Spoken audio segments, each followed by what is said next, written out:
It is truly a courageous act to recognize and embrace that which you are. And when we recognize ourselves, we are by default asking others to recognize us too.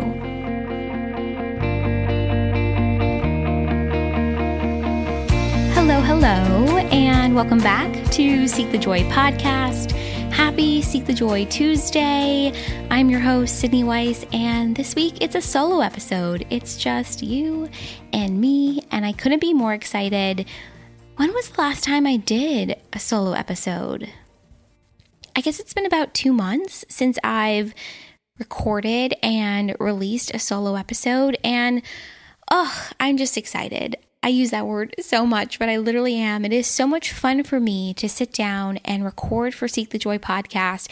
It's so much fun for me to sit down and work on the show, and I just love every single minute of it. And it's a good reminder for me to actually voice that and to say that, and a good reminder for anyone that's listening that I think when we create something, when we share something, when we produce something that we love and we're really excited about and brings us joy and we're passionate about it, I think we can get lost in the details sometimes. We can get lost in this way of thinking that everything that we do and create and produce has to be so quote unquote successful. And I say quote unquote successful because I think we often measure success by number of downloads or number of purchases or followers, but success is really what you get out of the experience of creating. So remember that, keep it close to you, because we can get caught up and frustrated and discouraged. And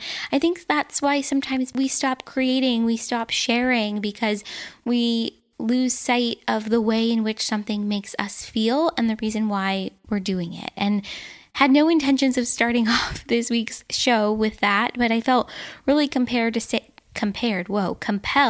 to say that and to share that. And if you're tuning in to this episode around the time that it airs, you'll notice there's something new and different, and dare I say maybe swanky. I don't even know why I said swanky, but there's something new and different and exciting about Seek the Joy podcast. I have new cover art, and I'm really just so happy to share this with you guys.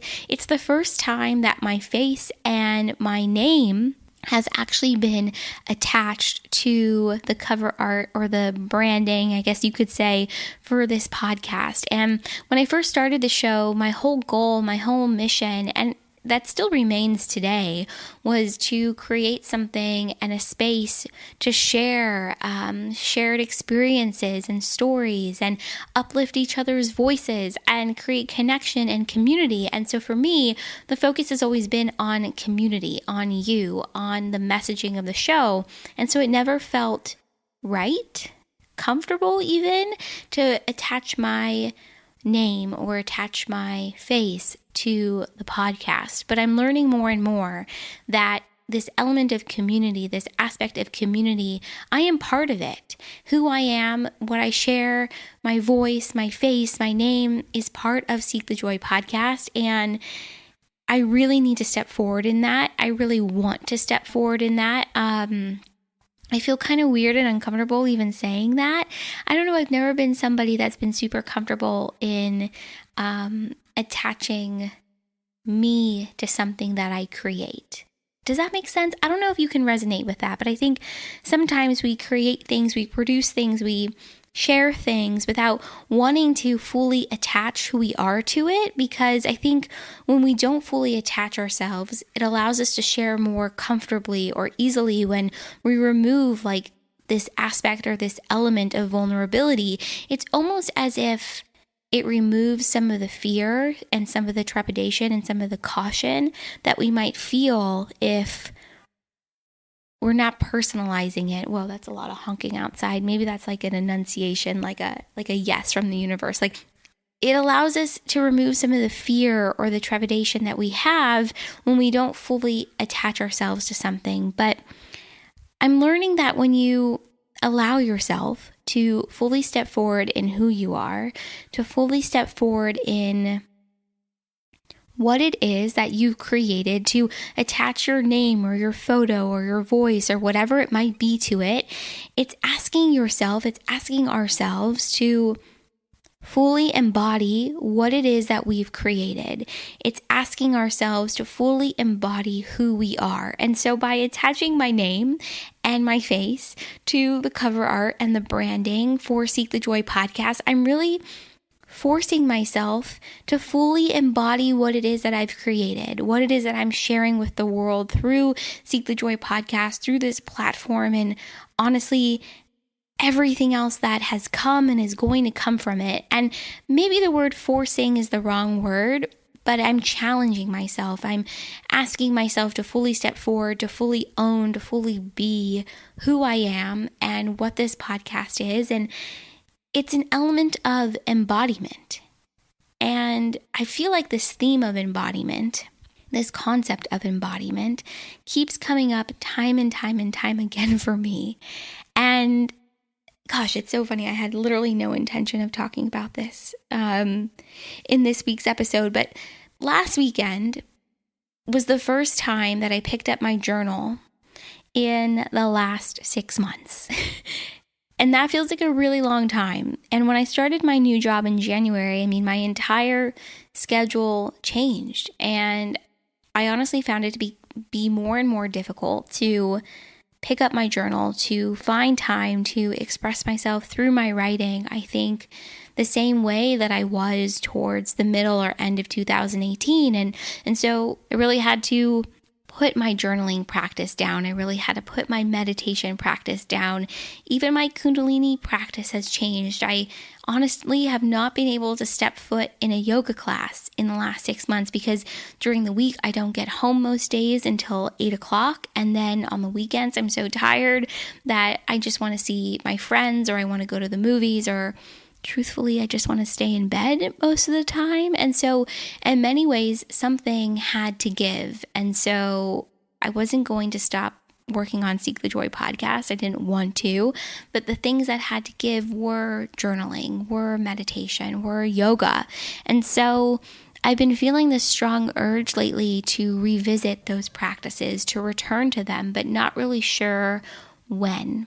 And this has brought up a lot of different emotions and thoughts and feelings. But last weekend, I picked up my journal for the first time in 6 months, and I had no idea what I was going to write or what I was going to share. But I just felt this really strong pull to pick up my journal and just write. And so honestly, everything that I've shared on Instagram or Facebook or whatever it might be over the last 6 months is always something that comes to me in the moment. And I've been whipping out like the notes section on my phone and would type something out really quickly and just post it on Instagram. But I haven't allowed myself or made the time. I'm not sure totally which one it is yet, but I haven't really allowed myself the space to just sit down and just write and just journal. And so last weekend was the first time that I've allowed myself to do this and to just consciously sit down and write.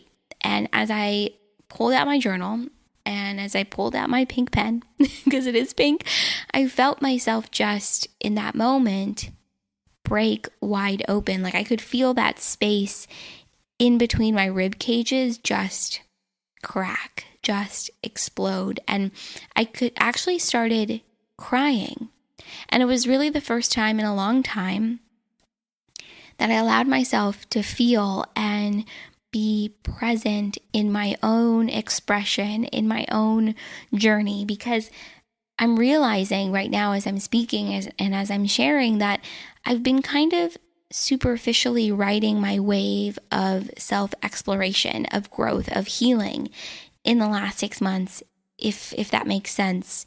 And I think it was definitely out of necessity because my bandwidth, what I could tolerate, what I could carry with me, what I could work through or allow myself to shift through has changed. And in some ways, I think I really needed to create distance between myself and my practice, create distance between who I am in my career and who I am as an introspective and meditative and connected and very deep and reflective in my thinking and in my work and in my self-work.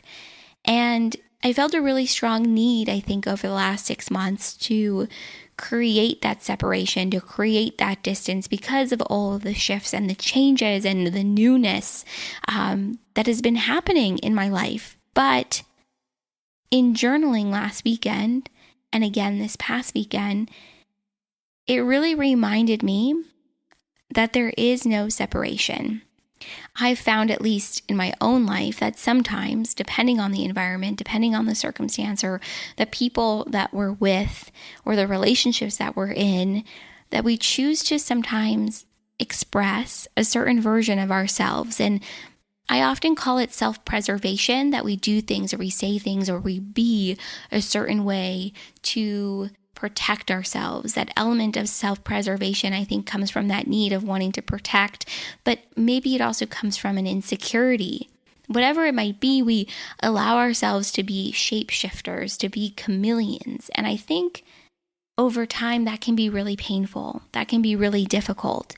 And I'm realizing and learning that even though we may often feel like we need to be a chameleon, that we need to be a shapeshifter, even though we may often feel like we need to present a specific version of who we are to ourselves or to the world, the truth is that there really is no difference. There really is no separation. And so I think I'm just going to share it. I think I'm just going to do it. I'd really would love to share with you what I journaled last weekend. And oh my God, I'm like getting very nervous in this moment. This is, I don't know, super vulnerable of me to share because I'm not sure I've ever shared this version of my writing on the podcast before, or have been this open about the ways in which my writing can often show up. But okay, here we go. This is a little piece of what I wrote last weekend. You have not allowed yourself to feel, see, and be the love that you are, because the softness you carry within, the essence of your being, is not loved by you. When you choose to fully embody the love that you are, the softness, the stillness, the courage of your own heart, you will begin to see and feel the love reflected within, reflected without. There is no distinction between love of self and love of other. We are all intertwined. We are all one. You have allowed yourself to remain disconnected out of self-preservation and fear of what it would really mean to tune in when the environment around you asks that you tune out. But your consciousness, love, and joy remains no matter what environment or circumstance in which you find yourself.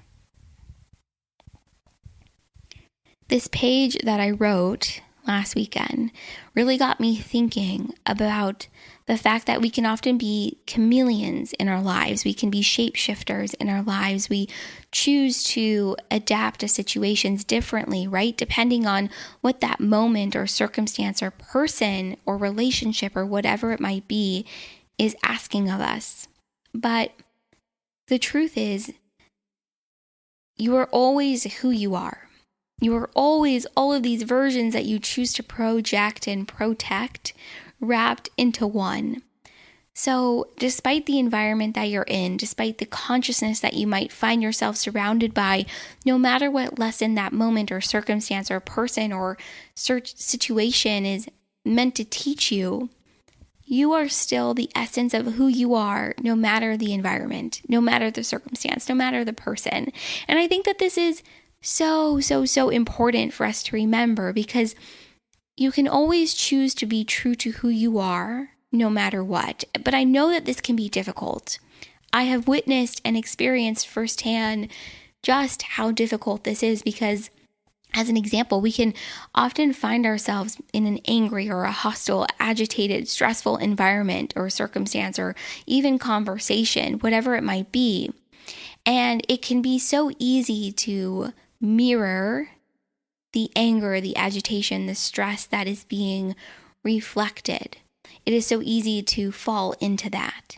But the truth is that you can still choose to be and remain rooted in your kindness, in your softness, in your courage, in your ability to ground yourself, and then by default, ground others around you.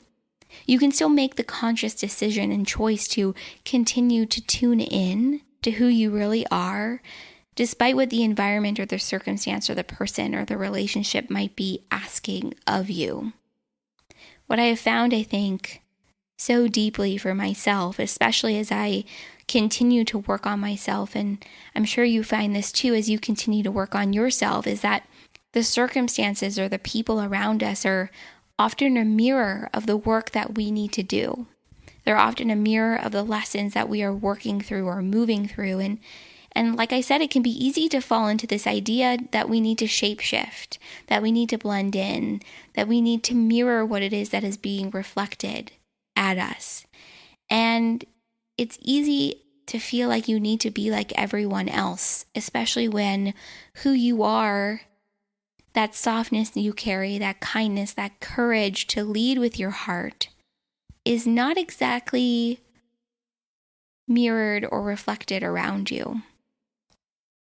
But I think the message here for me, and I think for you too, is that no matter what, you can still choose to be who you are.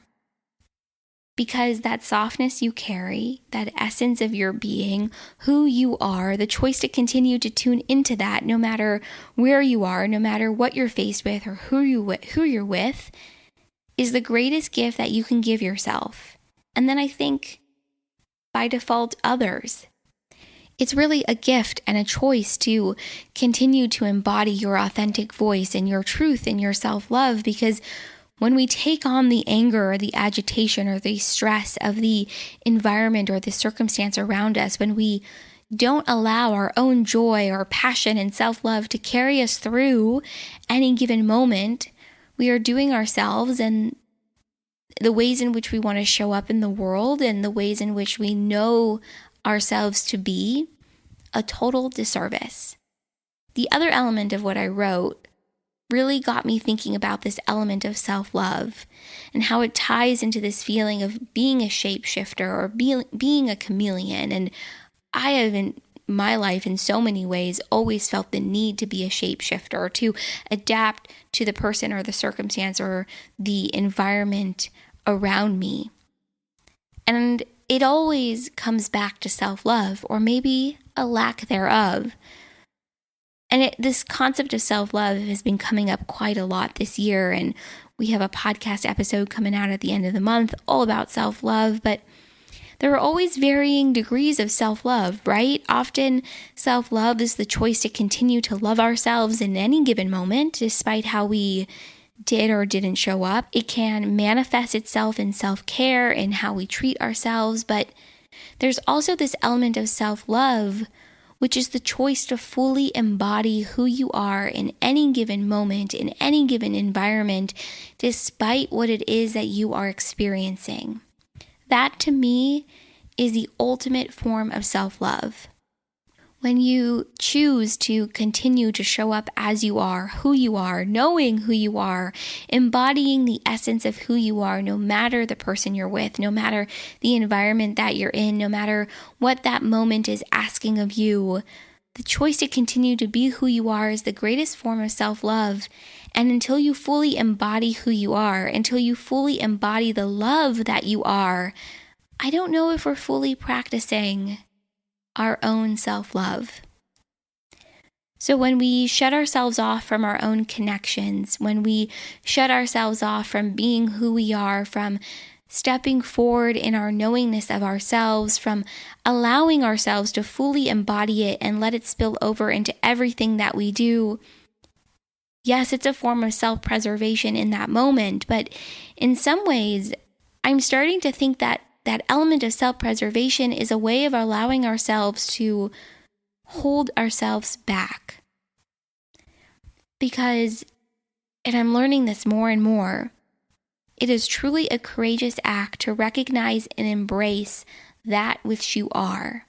And when we recognize ourselves, we are by default asking others to recognize us too. So this element of self-preservation, when we feel like we need to protect ourselves from allowing ourselves to fully step forward in who we are, from allowing ourselves to share that with others, we're holding ourselves back.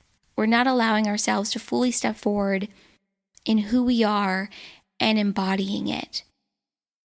Because I truly believe, seriously, in my heart of hearts, that at our core, we are all love. We are all connected. Our through line is our compassion and our kindness and our understanding and our knowingness and our willingness to be brave and to be courageous in embracing that and allowing it to lead us in every single direction in our lives. And so when we return to this knowing, when we return to this understanding, to this choice to embody who we are and to not apologize for it and to step forward and wave the flag of who we are and let others know about it too. And when we step forward and embody all of the love and the compassion and the kindness and softness that we carry within, it's a return to knowing that there isn't anything that you have to do and there isn't anything that you have to change. You just simply have to allow yourself to be and to be who you are. So no matter who you are, no matter what you're creating, no matter what circumstance or relationship or conversation or environment that you find yourself in, attach who you are to it. Allow it to step forward and allow yourself to embrace it and to embody it. Because until we do, we're holding ourselves back from knowing our full potential, from knowing what we're really capable of, from knowing that we're all connected and that when we embrace ourselves, we're embracing others at the same time. Oh my God, I am totally overheating.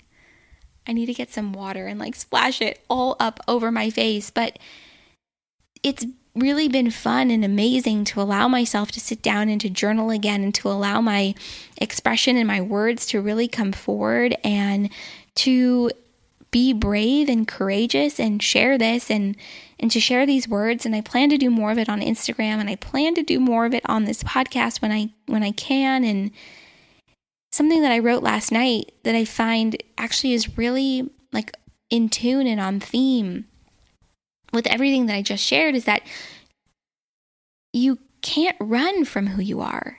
You can try, and this element of self-preservation and protecting yourself, but at the end of the day, you can't run from the embodiment of who you are, and you can't run from your joy and your passion because it will continue to try and find you, and it's your job to embrace it and to run with it. And sometimes it takes time and a willingness to slow down a little bit to be able to really see what it is that you love and see really what it is that lights you up from the inside out.